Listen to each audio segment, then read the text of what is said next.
आता शाळांमध्ये इयत्ता 1ली ते 5वी मध्ये मराठी, इंग्रजी आणि हिंदी या 3 भाषा सक्तीच्या असणार आहेत। राष्ट्रीय शिक्षण धोरणाची राज्यात शैक्षणिक वर्ष 2025-26 पासून म्हणजेच यंदापासून अंमलबजावणी करण्याचा निर्णय घेतला गेलेला आहे।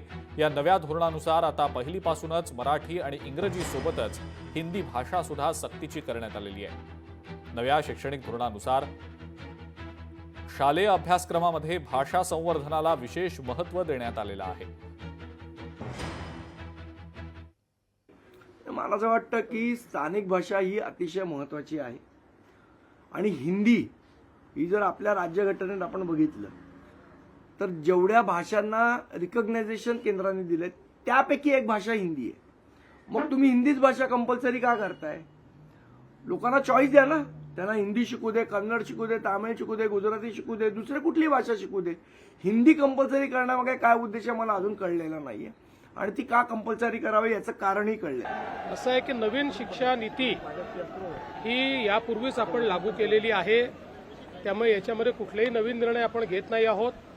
महाराष्ट्रामध्ये मराठी प्रत्येकाला आलंच पाहिजे हा आपला आग्रह आहे आणि त्याचसोबत देशामध्ये एक संपर्क सूत्र तयार करण्याकरता हिंदी एक भाषा आहे की जी संपर्क सूत्राची भाषा आहे, त्यामुळे हिंदी देखील लोकांनी शिकली पाहिजे अशा प्रकारचा यामध्ये प्रयत्न आहे। पण कोणाला इंग्लिश शिकायचं असेल तर इंग्रजी शिकता येईल किंवा अन्य भाषा शिकायच्या असतील तर कुठलीही भाषा शिकण्यापासून कोणालाही मनाई। भाषा ही यासाठी केलेली की हिंदी भाषा ही राष्ट्रीय भाषा आहे।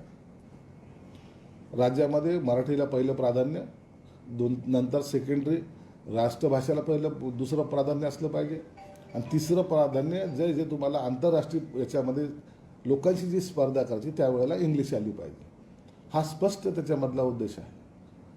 काही लोक आपले मुलं इंग्लिश शाळेमध्ये आणि मराठी शाळेमध्ये मराठीला विरोध, तिथं हिंदीला विरोध, मुलं कुठे शिकतात? इंग्लिश शाळेत। असे वक्तव्य करण्यापेक्षा मुलांचं भवितव्य कसं चांगलं घडेल याकडे लक्ष द्या। सक्ती नाहीये, समजून घ्या जरा। त्या धोरणाविषयी आपण अधिक व्यापक अभ्यास करून त्याच्यावर चर्चा केली पाहिजे। एका वाक्यात उत्तर देण्याचा राष्ट्रीय शिक्षण धोरण हा विषय नाही। लोकशाही मराठी ऐका, पहा, जागरूक रहा।